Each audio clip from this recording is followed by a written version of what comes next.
morning. Welcome to Amsterdam. I will talk today about the role that an urban plan can play in the identity of the city. And I will do that on the example of a plan for the Sluisbuurt. Translated to English, it would be the neighborhood of the locks. It's situated on the eastern end of the waterfront of Amsterdam, on a crucial place where the water locks are defending the inner waterfront from the outer sea. We see it as a possible and future cornerstone in the development of this eastern water plain of Amsterdam. And we see this plan as the first in a row of plans that will change the identity of the waterfront and therefore also have a big impact on the city itself. The master plan vision here from 2011 with vision of the city that started as a river a city on the river Amstel, but is now developing as a city around the waterfront, with north of Amsterdam developing with a lot of project sites with high densities and high-rise as characteristic of this new waterfront. The location next to these water locks for the locks neighborhood or the Sluisbuurt is a crucial location for the city in the way of the image of the waterfront, because it's on the crossing point of three important waterways, but also because it is one of the scarce, empty pieces of land where a city can build very much needed housing. Therefore, one of the first choices for this plan was to use higher densities, to double the densities that are used in areas around it some 10 or 15 years ago. Also, the choice for high quality of the public space, for diversity in architecture, and especially for attention for the bicycle connections that this new area can provide, not only for area itself, but also for this whole part of the city. The bicycle route leading here through the main street of the future area leads to the bicycle connection, bicycle bridge here in the video, where not only the shortest route to the central station, but also this experience of perspectives opening to the city, going direction of the city, but also this perspective of homecoming from the city directly to the heart of the area where the main water square and the future university building as the main urban function of the area are situated. The public space and the shape of buildings were what we started with, but also the system of water canals necessary for water management, also important part of experience of the public space.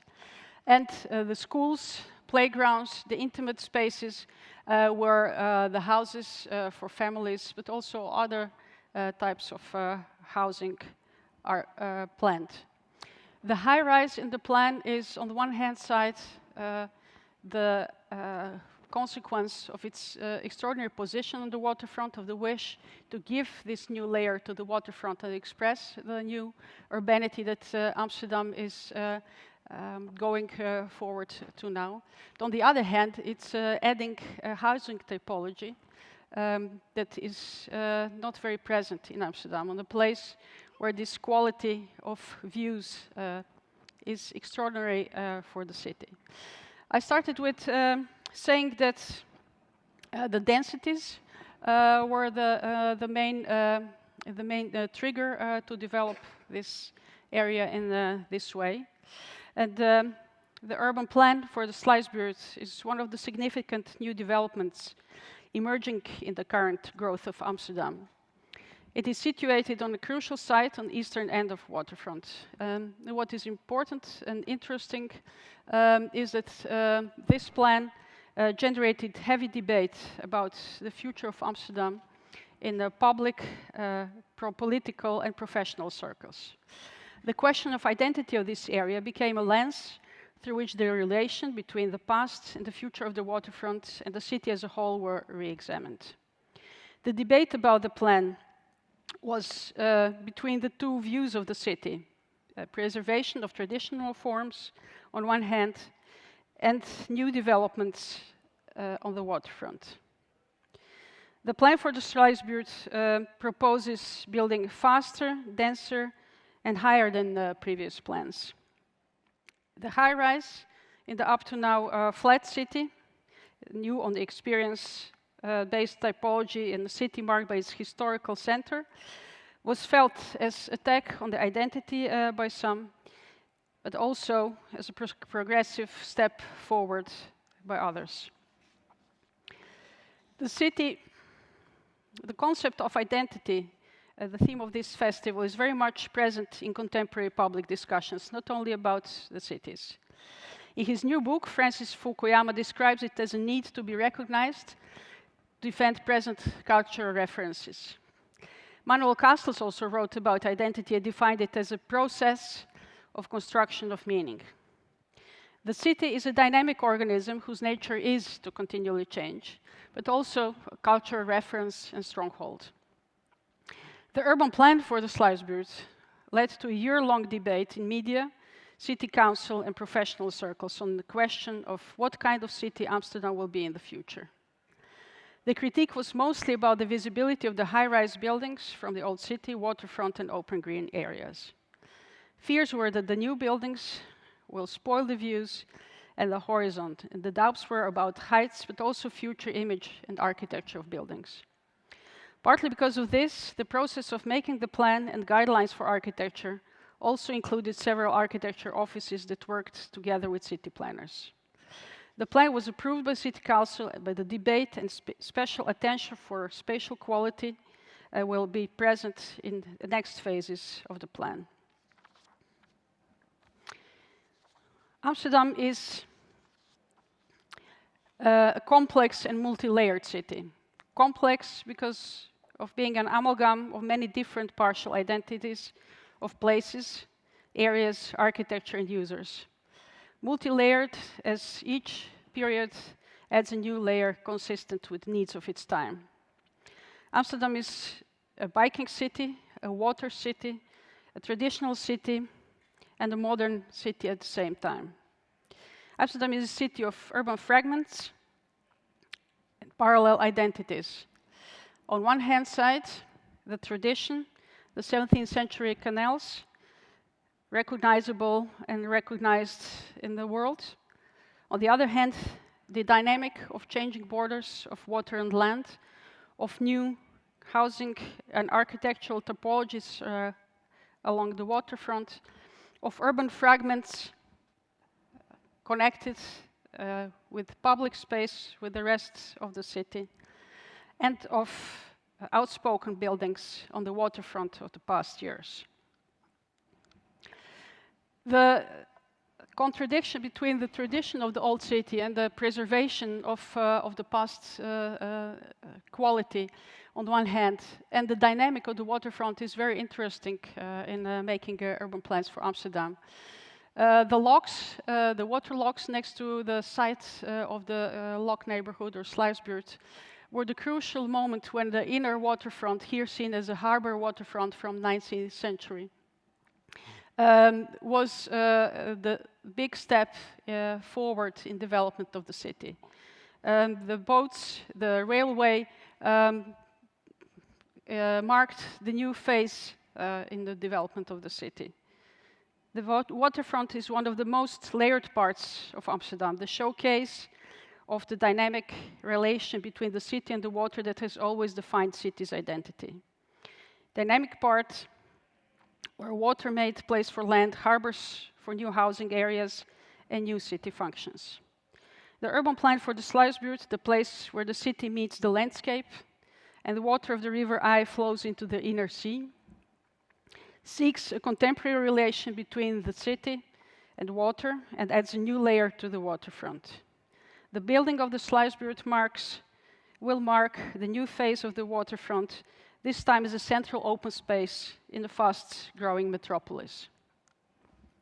because Amsterdam is growing very fast at this moment. But this time, not like in previous periods, the 17th, 19th, or 20th century, by extended to its green surrounding, but by densification within the city borders. And this leads to a new concept of the city, where the densities are higher, where the walkable and bikeable city is central, and where sustainability in many various forms, especially in new mobility and higher densities, is central to the urban plans we make. The main concept for the urban plan for the Sluisbuurt is, on the one hand, to connect to its surrounding, especially by public space, which is the way that waterfront is being developed in past decades. But on the other hand, to add a new fragment that is coherent and consistent in its structure, but also has a diversity of both public space and architecture in the future. The orientation of the streets takes over from the Eastern Harbour area housing just next to the site, with the bicycle bridge connecting it to the central station and the center of the city, with canals here in the background.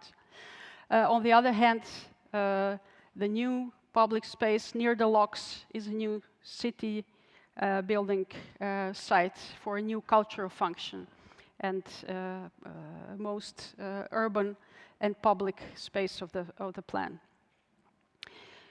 The new conditions chosen values for housing, sustainability and mobility lead to new type of fabric in the Sluisbuurt. They lead to water management that is adapted to this site and to new climate conditions in the future. And to the new possibility to explore the combination of existing experience with public space and building the city with new typology that would lead to new demanded higher densities. The plan is built up in three layers, one could say. The layer of the public space with streets, water, canals, and green areas as the framework within which the future building and architecture can take place. The layer of housing blocks, the urban blocks up to the 20 meters of height that form streets that are 18 to 20 meters wide and have the typical Amsterdam known, recognizable measure and feeling. And on top of that, the vertical city, the towers, 25 towers, heights from 40 to 125 meters, which is not a lot in European or world measures, but it is extraordinarily radical in Amsterdam. And it's this combination of these different layers that makes up the plan as we proposed it to the City Council. The main of course, challenge in thinking in these different layers is how these layers connect to each other, how they influence each other.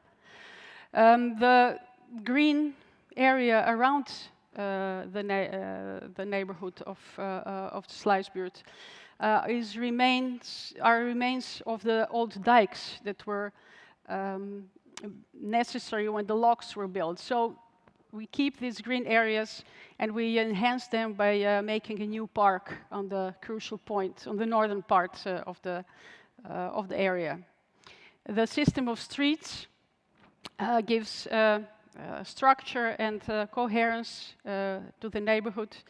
The blocks are framing them. Special attention was here given to the place where the blocks meet the public space, where the plinths of the future buildings are actually forming this experience in the public space. Furthermore, the towers, the vertical city, and also here again, very important, the relation between the towers and the city space from the perspective of the street. They have setbacks and are so positioned that their influence on the sun, on the public space, is controlled, and that they also open to each other views to the surrounding landscape. Therefore, the highest towers are situated in the northern part and more in the middle than at the edge of the area, so that the whole silhouette on the water has sort of transparency, but also coherence as a new strong fragment on the waterfront. But also this coherent image of the area should go with variety, diversity of the future architecture. Something about the three layers of the plan. The public space here, so the main street leading from the public transport, the tram stop on the southern end of the area, to the heart of the area, the water square with the university building and large public space for recreation and shops and restaurants and cafes. And leading further from that area, the bicycle bridge to the center of the city. The structure of water is important always in each new plan in Amsterdam. The new sustainability requirements are that the future climate change and the future hard rainfall is taken into account, so the area is 2 meters higher, a layer of sand is laid to it, and the system of canals in this water plane is calculated so that this rainfall can be taken in the future. Also, green roofs and design of buildings will play an important role in that. The system of green structure has on one hand side the dikes on the outer edge, where you're exposed to wind and elements, and where this traditional Dutch feeling of walking along the dike can give these perspectives of the water that surrounds the site. On the other hand, the smaller, the intimate green spaces, the little pocket parks, are placed next to the schools in 4 sort of quadrants of the area. So it's this combination of conditions of outer spectacular views space and intimate inner for children, small children, suitable space for play and to be reached on foot. The rules for the guidelines for buildings, they're also part of the urban plan, but also of guidelines for architecture that were made after the plan. A very divided and special attention to 3 different layers in the plan again. The public functions in the plinths, the proposal for the distribution of public functions in the area, especially in the main street, but also in the corners of other streets. The blocks with 20 meters height and the strict building lines that form the streets, and the towers with setbacks and a variation in the form and the volume. What the plan itself here on the right side, the map of the plan, with the university building and the water square in the center, with the structure of public spaces as a fixed framework for development, and with a lot of flexibility within the urban blocks to try some new and different typology in each of the new developments. These developments will have to take in consideration the public space that they are referring to. That is one of the important things. And what we also think is very important is that the smaller building lots and the way of making developments, choosing developers for the site, allows a diversity not only in building typologies, but also in type of developers that can build here. The city owns the land, so we can steer in this way, not only in the size of developments, but also in future criteria for buildings. The image of the possible atmosphere of the main street with this, for Amsterdam, typical public space with red bricks and plinths with non-housing functions. And behind that, the towers, the extraordinary new layer that provoked discussions in the city. Also, sustainability is very important. The green areas that accompany the high density that is planned here. These previous three images were of three architectural offices. The Powerhouse, Barcode, and Next architects. And those were three of 8 architectural offices that worked together with us on the plan. They helped us in formulating the guidelines for architecture in the future. These guidelines have an aim to say something and to give criteria for the future competitions for these sites, for the image of the neighborhood, but also the image of the city. Especially the coherence and diversity. These two leading themes for the sort of urbanity that we would like to achieve here are very important in these guidelines. They also support the quality of architecture, housing, and public spaces. Both the guidelines and the zoning plan are in the meantime approved by the City Council, and the public consultations that lasted for more than a year are now entering a new phase. It is not anymore the question if the waterfront should get a new layer as proposed in the plan for the Sluisbuurt, and several plans that are coming after this plan, but to the question of how and when this should happen. Plans for other sites on the waterfront are following with almost the same densities and with tens of thousands of new homes planned along the waterfront of Amsterdam. The process we went through with this plan was and has been a process of constructing a new meaning for the waterfront of Amsterdam. It is about the future identity of the city, about recognizing the present values and adding new ones. Urban plans are about the future of the place.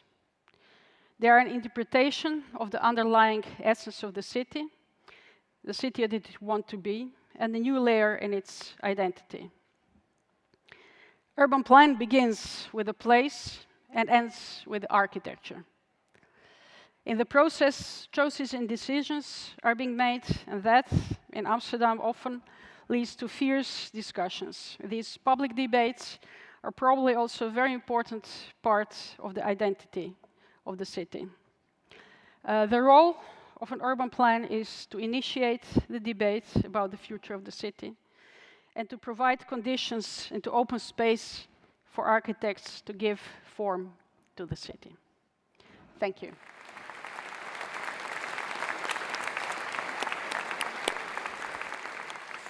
Mirjana, thank you for that. I mean, I think this is kind of an extraordinary moment in Amsterdam's history in a way, isn't it? Because actually, Sluisbuurt is a different model for what we've seen in more recent years, where architecturally these rather extraordinary places have arisen with huge variety of style and approach, but essentially kind of self-similar in terms of form and height.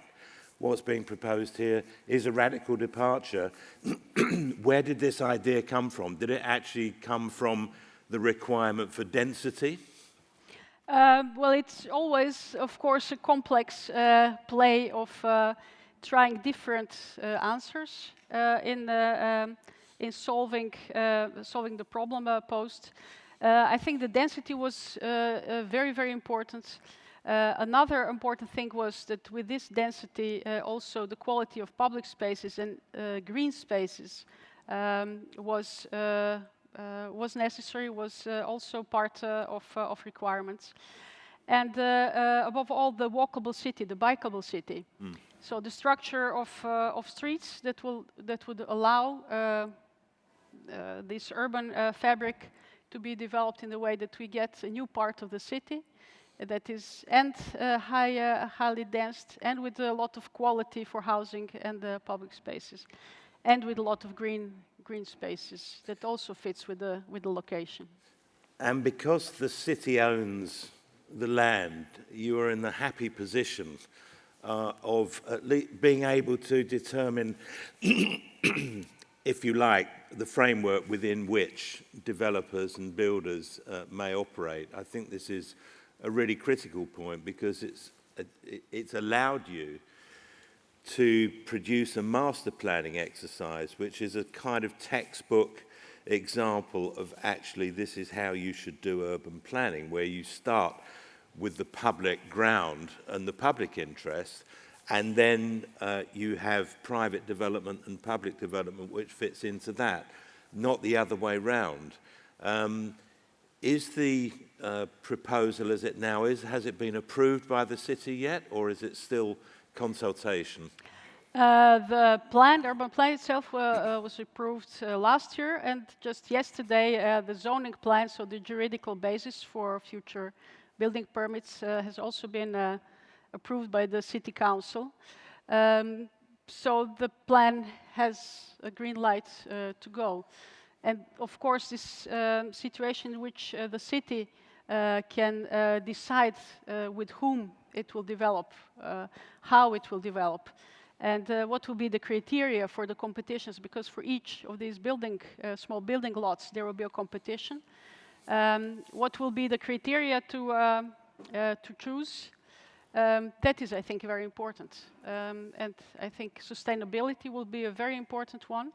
I think the big challenge for the future architecture projects will be the energy neutral building requirement, which is very, very strong in Amsterdam. And of course the quality of architecture, because of all these public debates that were following the plan. And will most of the buildings be devoted to residential? What's the sort of mix of uses? The mix of uses is 5,500 homes, 100,000 square meters of non-housing functions. Of these 5,500 homes, the 40% will be social housing, another 35% affordable housing, so protected rent prices, and 25% of free market housing. And is the social housing and affordable housing, will the city build that, or will it be built by private developers as part of a wider, with private homes also? The city doesn't build for a long time. That is not happening anymore. So there are corporations that build social housing. Developers will build the rental housing in the affordable, protected sector, so there are contracts being made about the maximum of the rent.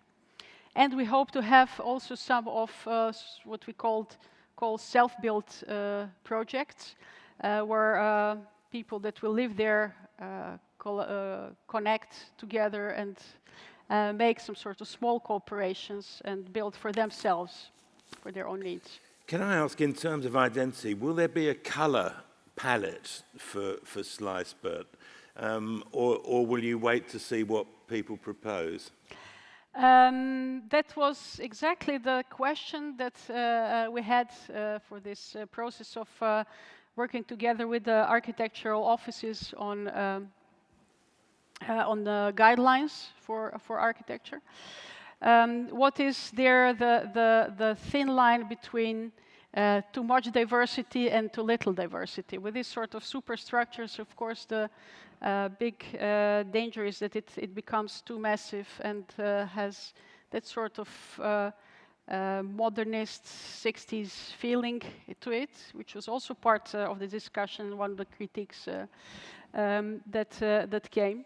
On the other hand, too much diversity also goes against that urban feeling of Amsterdam that we know, and of coherence of urban fragments that are traditional on the waterfront. So I think we have guidelines that do not go, that are not about materials or colors, but about the atmosphere and the feeling that one should have in the public space. So everything we do is actually from the experience from the public space and from the waterfront. There's an interesting comment by Kees Christiaanse.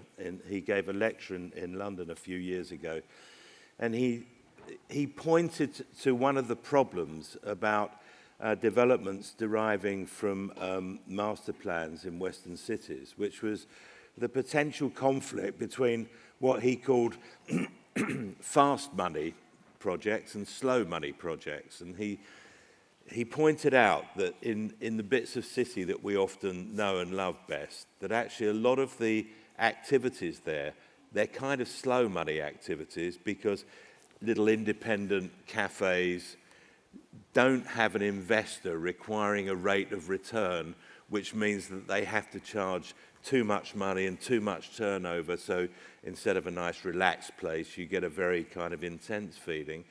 And that he saw this as a problem in getting different sorts of investors and indeed developers to operate in the same general financial circumstances and produce diversity, produce that kind of very public-related feeling on the one hand, but on the other hand, making acceptable commercial returns to justify the investment. I wonder if this has arisen in your discussions. How do you make it feel like Amsterdam at the ground plane, while the investment market is looking at the towers and thinking that's good for us too? Yeah. Big part of these towers will be affordable housing and social housing, and of course this is a very interesting theme, and what we are trying to do is difficult. So we are trying to create urbanity, and of course the first 10 or 20 years it will be a very, very slow start, and we are very much aware of it. So we're trying to focus attention on the main street, so this first line between the tram station and the heart of the neighborhood. Yeah. We place the university in the center of the neighborhood, not next to the tram station, because we wanted to generate the communication, the walking and the biking route between these 2 points. And also, we're trying to use the means that the city has, which is the zoning plan and the contracts that will be made with future developers, to use that to exactly try to make this combination, because it is crucial. It is a very important part. So on the ground floors, in the main street, in this first part, the zoning excludes housing. And also the city is preparing a set of regulations that will lower the price of the retail space or working space, because there's also 30,000 square meters of working space in the area planned. So we try we'll try to attract working spaces and non-functions by lowering the price for the first 10 or 15 years. Yeah. Can I ask a question about, it's a kind of classic dilemma, I think, for master planners, which is whether the emphasis is more on the street patterns from which you get your block, or do you design your blocks and allow the nature of the block and the building typologies within the block to inform what happens with the street? Is that something that I ask this question because, in a way, we have a very similar site in London, in Greenwich, a riverside site next to our big Millennium Dome, where many of these issues have been discussed, but actually it's a private owner, so the decisions about what goes where has not been dictated by movement patterns. It's been more, it's partly that, but it's been more dictated by commercial interests, I have to say.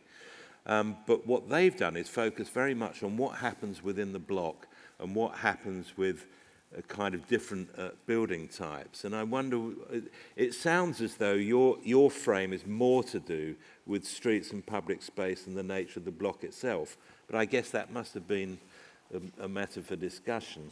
Well, first of all, that is Amsterdam tradition of planning very carefully, and also designing public spaces. So my department also designs all the public spaces in the city. So that is very, very much a tradition of planning here. I think also for a plan like this that has development time of maybe 10 or 20 years from now, it is very important to have some strong framework in order to allow flexibility within that framework. So I think primarily it will be the public space determining the buildings and the building blocks. But at the second level, it will happen, and I hope it will happen. That's why we are trying to allow this flexibility in the plan, that urban blocks themselves do something that we didn't expect, that they react to the framework and that they make this complex structure of the city, because that would help the urbanity that we try to achieve, this multi-layered development in time as well. Yes, because this looks a very robust master plan, because clearly you've thought about the phasing, and I suppose that your first phase, in a sense, can be a complete thing in itself. I mean, if there was a delay to the second phase, it wouldn't really matter, because what you have is sort of complete. Would that be accurate? Yes, that is very much so. We're at this moment thinking about the phasing. So the first area will be in the heart of the neighborhood, with this university and the student housing next to it. And the area will develop so that in each phase there is a school, a playground, space for working spaces, and a mix of both housing and non-housing functions, the mix of functions, and also a mix of different types of housing, social, affordable, and free sector. Well, I think that's a very nice note to end on, because I found this an absolutely fascinating session and a good way to start today, because I don't think we very often get such a clear and coherent exposition of a kind of public interest master plan, which is not excluding private interest at all, but is trying to create a framework. And I was very interested in the fact that that decision to have the university building not right next to the rail station must have been a big call, but of course it has profound implications for the street movement and the atmosphere of the plan, and I think that alone gives an indication to the quality of thought that's gone into this. So congratulations on your zoning policy decision last night, and Mirjana Milanovic, thank you very much indeed. Thank you very much.